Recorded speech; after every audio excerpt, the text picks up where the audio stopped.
Greetings, true believers. I'm Stan Lee, co-author of How to Draw Comics the Marvel Way, which is to say, it looks like we're stuck with each other for the next little while.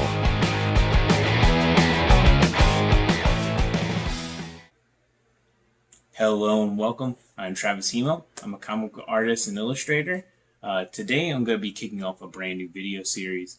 Video series is going to be called The Comic Art Essentials. And in these videos, I'm going to be talking about art materials that I think would be a great asset for a comic book hobbyist, or intermediate.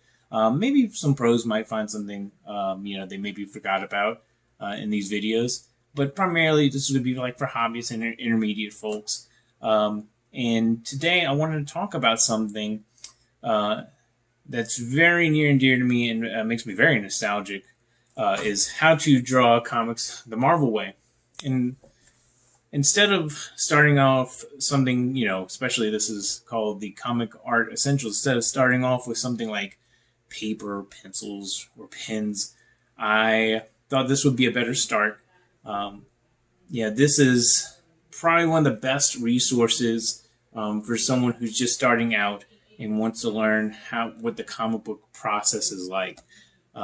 It covers a lot of know-how what you should have going into creating comics. From form, building anatomy, perspective, and then composition of a comic book page, and it breaks all that down. And granted, this is geared more towards superheroes, but you can really apply this to your comics of different genres. And just take a step back. This book is written by Stan Lee John Buscema. I think this came out in the mid '70s. It's produced by It's a Fireside book, published by Simon & Schuster. And as you can tell, my copy, I picked mine up in the '90s, but mine's pretty well loved. Missing pieces, a lot of creases here and there. But I had gotten this, I was in search of this desperately after seeing a classmate of mine bring this in. I think I was in third grade, so I had to be like 9 years old, I think 8 or 9. Brought this in and it blew my mind when I saw this because I didn't know this existed. I thought it was like a secret manual of how to become a Marvel artist. It's not secret. But it's definitely a manual how to be, a comic book artist. It makes me I keep saying nostalgic, very nostalgic to go through this. I think it should be a great resource material. And there's going to be other books I'm going to cover through this video series. But this is one you should definitely find. I believe it's still in print. Not too long ago, I actually saw these at Five Below. If you have one around you, you might be able to find it. I think even online, if it's not at Five Below, it'll probably be like $5 or $10. Really depends on where you find it. You should still be able to find these. I would highly recommend it for you to pick it up. And before I go into the main video where we kind of go through the chapters, please make sure to like this video. Also, if you enjoyed this content, please make sure that you are subscribed to this channel. Thanks. Okay, so here again is my own personal copy of How to Draw the Marvel Way with a lot of wear, a lot of love and hours spent actually reading this book. By Stan Lee John Buscema. So I'm not going to go through the whole thing. I'm just going to touch on a few things that I like about the book, that I think make this a must-buy, because you can still buy this book. It's still in print. The newer copies that are coming out, I think I've seen some at Five Below, if anyone has that kind of store around them. But it's, $5 to $10 probably you can get this book for. And especially if you're just starting out in comics and want to draw superhero comics, or regular comics too. This can apply, even though this is the Marvel way. And when you think Marvel, you think superhero. this can apply just to regular comics too. And I'm going to go over why I think that this can apply just to pretty much every comic, give or take a few genres. So the first thing I actually want to start off with is one of my favorite things I read when I was a kid when I opened this up. And it's the dedication here. In particular, it says, dedicated to every wide-eyed guy or gal who has ever held a pencil, pen, or crayon and dreamed of telling fantastic stories through pictures. To everyone who's ever thrilled to the sight of a dazzling drawing and longed to be able to copy it, or better still, to create an original. In short, to everyone and anyone who's ever wanted to be a comic book artist, you're our kind of people. You know just how we God, I'm butchering this. We know just how you feel. You see, we've been there ourselves. And I kind of like that. It was kind of reassuring as a kid to read that, and made you excited to want to tackle this book and learn from it. So here are contents, and I'm not going to talk all about these. I'm actually going to really stick to a few of these chapters in particular. But what I want to point out is a lot of up-and-coming comic book artists, or if you are interested in creating comics, I think the way this is arranged is really what I would say is my level of what I put importance for making comics. So, for instance, even though this is kind of out of order, form, making an object look real, and anatomy for the figure and how to draw it, studying and drawing it, that's very important. If you get an editorial review, a lot of times you're going to get notes, and most of the notes are going to be either your anatomy is lacking or your perspective is lacking. And those are two big components to making comics. Knowing your anatomy, being able to draw it and understand it, in perspective as well.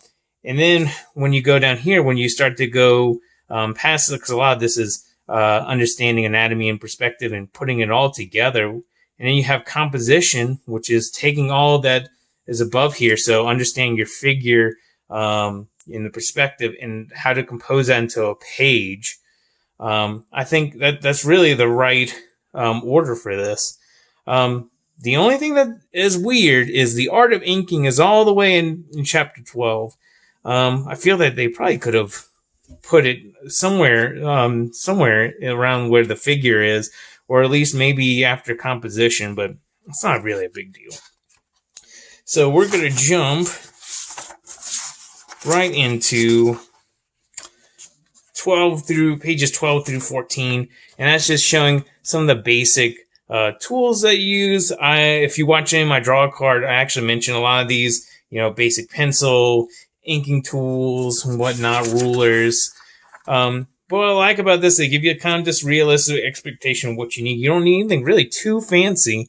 And most of this stuff you can just grab at a Michael's, local art store. All that's really easy to get. The only thing I don't use is an ink compass. I just use a template. So instead of using a compass, I would just use, if I could find it, just any old, unfortunately I can't find it right now, but just any old circle template would do. Again, Michael's or any art store would have that in stock for you. So, again, we're going to just jump a little bit farther here. So now we're in chapter 2.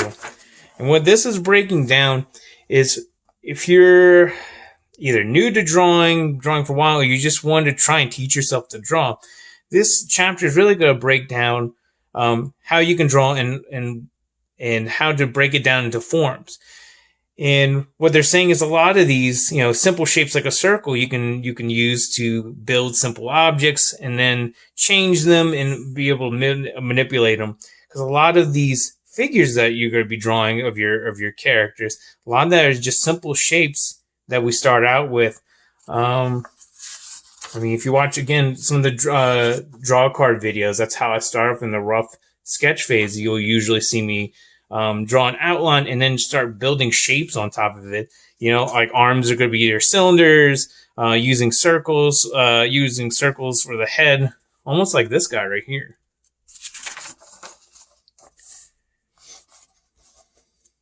Also, it kind of blew my mind as a kid to kind of see how simple they make drawing look. You know, when you're drawing a car, think about drawing like something like a car or a gun.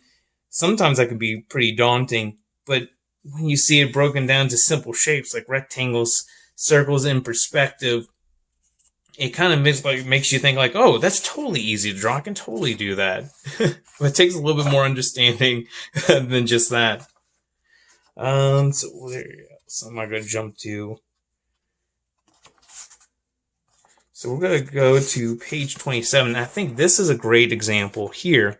This is page 27 of how this is just, you know, giving you an example of how, you know, these shapes are just made into these normal comic book panels. So you have these basic car shapes here, these basic rectangles and squares, and that's how it ends up getting translated. Now, granted, this is a finished product because you don't just jump from this to this. Some people do, but usually you would have this phase where you're just sketching out your normal objects and kind of place them where you want, or like this figure here. So you draw the figure. On here, it looks like someone figured out where the shadows would be because the light source is behind that figure. And then they would probably tighten up and add in some like the cape details and stuff like that. Then you would go to your inking phase. But again, this is just more for just examples in this. I actually really like seeing a lot of these.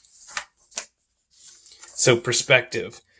I think perspective here, what we're really going to look at, because I'm not going to go through all of these. It'll definitely teach you the different types of perspective. And give you some basic understanding here. You know, 1 point, 2 point, 3 point perspective. So here gives you some great examples of perspective in use, especially if you're a visual learner. No pun intended, because it's a visual medium. It really illustrates how you can find pretty much or use perspective in every panel that you're going to end up making. Pretty much 90% of the panels that you're going to be creating in comics is going to have some form of perspective in it. And this kind of just really illustrates the point here. You have examples of 3-point perspective and over here. And that's usually when you get your vanishing point and your horizon line outside or like underneath the panel. So like for instance, on this panel, you have your horizon line is going to be all the way somewhere underneath here. And then that's why you have these perspective lines, this grid going upwards like that. Really cool stuff. Some great artists. You have some Kirby art. I think Neil Adams and some of these pages. Some really great examples here. So now we have studying the figure. So these next two chapters, chapter 4 and, if I can get to it, chapter 5, are talking about the figure. So it's understanding the figure in this one that they're breaking down for you. So you're actually going to take stuff you've learned, you know, if you're following this book in chapter 2 about form, and you're going to start applying it to the figure here. You know, these next couple pages, they're going to illustrate the proportions or classic proportions for superheroes and men and women in those next couple pages. And what I like about this is because this is how to draw the Marvel way. If you use just like this normal guy, and he's kind of like this buff guy, but what they're trying to point out here is that usually these heroic or superhero figures are usually a lot larger than, say, some normal guy that might be the realistic archetype here. And same goes for Dr. Doom. So here, a lot of what you're seeing is exaggerated in this illustration. Versus this guy, this would be where they're even saying here, if you're given a prompt or something, a panel description, Dr. Doom raises his arms in anger at so and so, you might get this, but because this is the Marvel way, it's a little bit more exaggerated, especially the anatomy here. I mean, the way the arms are bent and the legs, it's a little bit more interesting, say, than the first one. And even this little paragraph says it here. There's nothing really wrong with this, but this is a little bit more exaggerated. And you can also put this towards other genres because this is a visual medium. And my personal thing is, if it doesn't have to be super realistic, like if your genre isn't super realistic, you should try and make your pages fun and exaggerate some of these poses. And can add a little bit more life to your drawing when you exaggerate slightly. Some more examples of form. Different in terms of different shaped characters as well that they're breaking down for you. Now, what this is taking a lot of what we just did in terms of studying our figures and then drawing them. Now, this is usually what I start out with, kind of this base stick figure. You have the head, torso, pelvis, legs, arms, you get the deal here. And what this chapter is really talking about is taking your stick figures, adding in your form. So again, the shapes that we were talking about earlier, just, rectangle, cylinders, circles, what have you for your particular figure, and start to actually draw in. So we'll go from the stick figure here. So you start to kind of see the elements of what Iron Man's going to look like. And then this is the tightened up drawing, the pencil drawing of what Iron Man's going to look like. And another thing this book touches on, again, I'm going to keep saying it the Marvel way. The Marvel way, they kind of exaggerate a lot of their poses. And on these next couple of pages, they'll explain why. And it makes them just more visually interesting. You could have Spider-Man just swing on a web normal, but this has a lot more energy to it. Especially, they don't really talk about this, but there's a thing called line of action. In line of action, you can kind of get the idea. If you look here for Spider-Man's head, it's very light, but you start from here and it kind of curves around like that. That's your line of action, like a line of motion. The same goes for Iron Man over here. You have this line of action. And you'll see that a lot in, if you ever look at cartoon art, I'm talking about like maybe Hanna-Barbera or, stuff you've seen on Cartoon Network, those really cartoony looking drawings. A lot of times they're exaggerated, and adds a little bit more life to it. And that's what they're kind of getting at with this exaggerating line, to show kind of motion and, a little bit more life in the character. So here's what I was talking about before, as far as adding in a little bit more, I guess you could say, a little bit more oomph to your poses by just kind of exaggerating some of the form. So, you kind of have best, not bad, weak, all the way back to best again. And again, you're going to see what's a more interesting kind of thing to look at. So let's say someone is about to throw a punch, because that's where we're at here. And this is almost like if you think about past, like a past, present, future thing, because this is about to throw a punch, and then we go all the way to having thrown the punch. No one really wants to see the in-between here a lot of times. This is a lot more interesting. So someone's about to do the wind-up, the wind-up for the punch in the face. And then we start to get that breakdown. It's almost like an animation sequence. But instead of getting this fully animated scene, because it's a comic book, we don't need all that.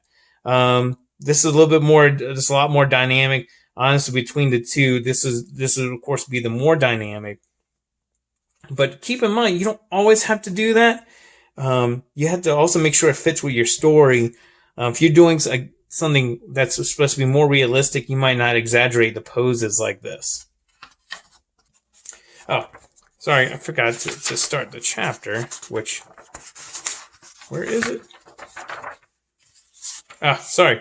jumped ahead. I meant to say that for this portion here, chapter 6, which is action. Again, if you can see a theme of the order I'm going, it's still you're putting a lot of things that you've been learning that you will learn through this book. It puts it all together for you. So this book is really lining up like this in layers for you, or almost like building like laying a foundation to get to where you're going to be creating a comic book page by the end of this book. Again, some amazing art and examples. I love how they're taking real panels and then kind of just breaking down these forms and showing the action here. And you can see, even in like, some might consider that, well, this is not a boring panel. But if you were seeing this in a prompt, like, it might say Magneto is holding a fainted Sue Storm. This is a lot more interesting than just what was just described. And also, you still have that line of action. And something I didn't mention before, a lot of times when we're using this line of action, especially on a comic book page, it's going to be guiding your eye to the next panel sometimes. And I'll try and talk about that later on, because that's going to definitely come into play when you start in on your panels. So next one, foreshortening. I think this is a great example up here. So you have this guy. I don't think that's Magneto. I don't know who the heck that is. Anyway, you could see that when you break this whole page down, background and figure, all that can be in perspective. And this is still your basic, form phase where you're just kind of figuring things out, getting the basic form in, and eventually you go to pencils and then inks. Still pretty sure that might be Magneto. It just looks weird. Drawing the human head. So now we're probably going into a little bit of finer details, because when you think of the human head, again, you're probably not thinking that much detail, but there's perspective and form, just like we were showing in these examples over here. And I think it's great. I really love how the way this book breaks it down.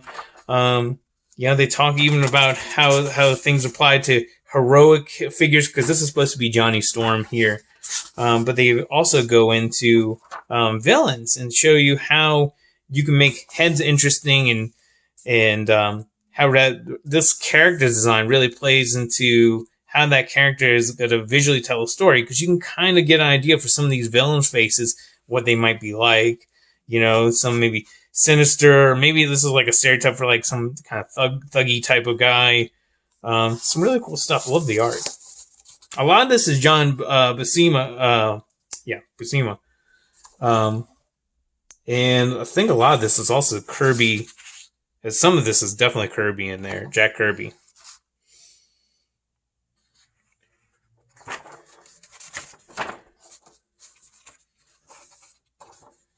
Examples of drawing female faces. Also, pro tip, especially with female faces, the less detailed, the better. You don't have to go as super detailed as you do on men's faces. Especially when you start to do that on female faces, it starts to age them and really change the way the face is supposed to look. All right. Now I think if I can get this to... All right. Composition. So, you spend however many hours or days doing the first... what was that? It's almost a third of the book.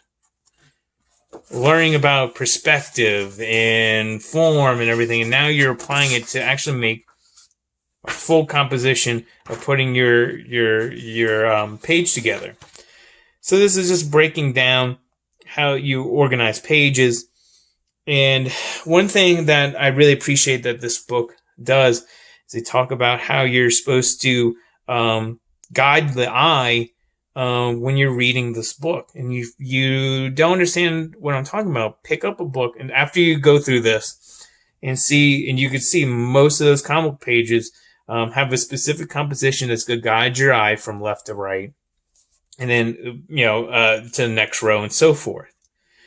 So if you start here, if you think about how your eye is supposed to go. You see you have a foreground character here. You might start to read and you go up. And you have your word balloons, it goes back down, and boom, you're out. Another thing, depending on how you're reading this, now granted, these panels are kind of taken out of sequence, but I might be coming in from here. You're going along with Mr. Fantastic's the way he's stretching. You go your word balloon here, boom, boom, boom. And, I'm sorry, it was a little bit wrong here. Boom, boom, boom. There we go. And we're kind of get to these guys. It really does guide your eye when you're reading these. Some more, again, great examples.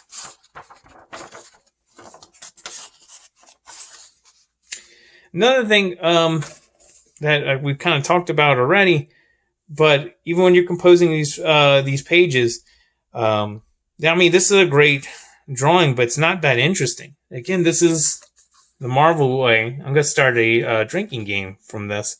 But the Marvel way here, they change the angle just a bit. They tilt it up and maybe off to the left. You know, you have to think about you're the cinematographer when you're drawing these pages. Or even if you're a writer, you know, and translating this over for an artist, you have to think about if you're going to be setting the artist up for what kind of shot they want, you have to think about this and what's going to be interesting for the reader. You know, I don't get too much of this. He just looks kind of angry. But having this slight difference in angle, it says a lot more. It actually is, you know, maybe it says he's actually a lot angrier. Could be anything be happening during that phone call. Even Doctor Strange, someone enters a room. When you see this, it's very boring, very flat. But when you come over here, it's very urgent. It's important, and especially the way it comes in and the way it reads. Because if we've got word balloons here, say if this was my first panel, I mean, he's just kind of just going that direction. If we have like a word balloon here, we're going from here, boom, out, and we're going towards my second panel.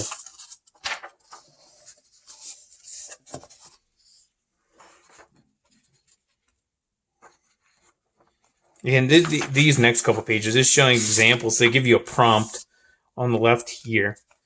And I know I haven't said it, but if you are actually doing this and you are reading through this book, definitely try to work along with it, because they give you a prompt and they kind of just break it down on what makes this, you know, interesting and what to do.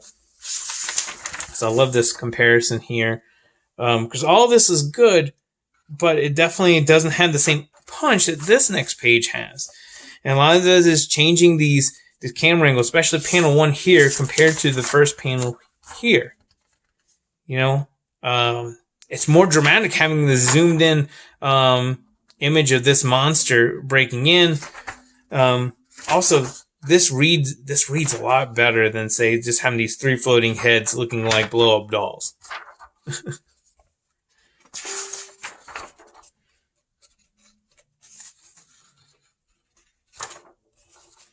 Okay, and then finally, well, this is not the final chapter, but we have chapter 10, which is drawing your comic book page. So, again, they were talking about composition, everything. And this, to me, this chapter kind of really does blend in to creating your page, because this is talking really about composing your individual panels, and this is, again, putting it together for something from readable type of page. So what's great about this next example goes from what we were talking about from stick figure and form.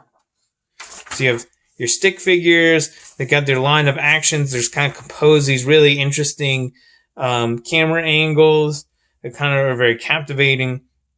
Again, prompt and stuff is going to be over here.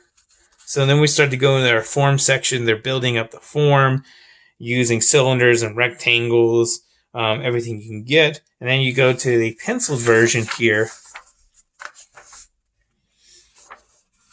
And it looks, I mean, this is beautiful. I think this is still John. Really fun stuff.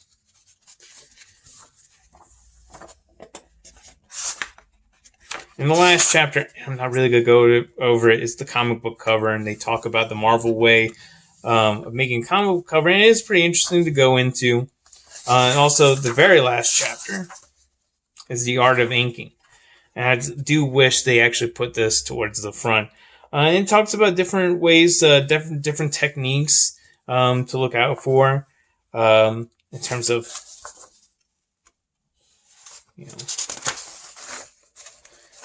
different hatching, cross hatching, stippling, all that stuff. Different tools that they use. They do talk about that in there. And varying inking styles and, inking no-nos, which is what on this one, the main reason they have these two here is a comparison of something that is well inked versus something that's overworked. What I mean by overworked is so much extra hatching and cross hatching is all added in here, and it kind of just muddies the work. And what I mean by muddy is just you can't really tell what's going on necessarily, or it looks maybe a little too flat. But the last thing I will end on, again, is just this little excerpt about here. And I'm not going to read the whole thing again, but one of the things that it does mention, and I've seen this in other Marvel drawing books or a lot of art books, how-to books, is always keep practicing. And just because you went through this once doesn't mean you are finished with it. This is still a great reference. I'll still go back and look at this thing. This is definitely a recommend for any artist. And this is not the the all-encompassing how to draw comics book, but it definitely is a great insight into superhero comic books and how important a lot of these building blocks are of anatomy, perspective, form, composition, and how you put that all together. I think this explains it for a beginner to intermediate. I think this is especially if you hadn't know anyone, a friend, someone has a birthday coming up and they want to get into comics. I think if you can find this book, I would highly recommend you get it. So that's going to end it for today. Thanks for watching this. If you haven't already, please like this video. And if you haven't already as well, please make sure to subscribe to this channel. Thanks.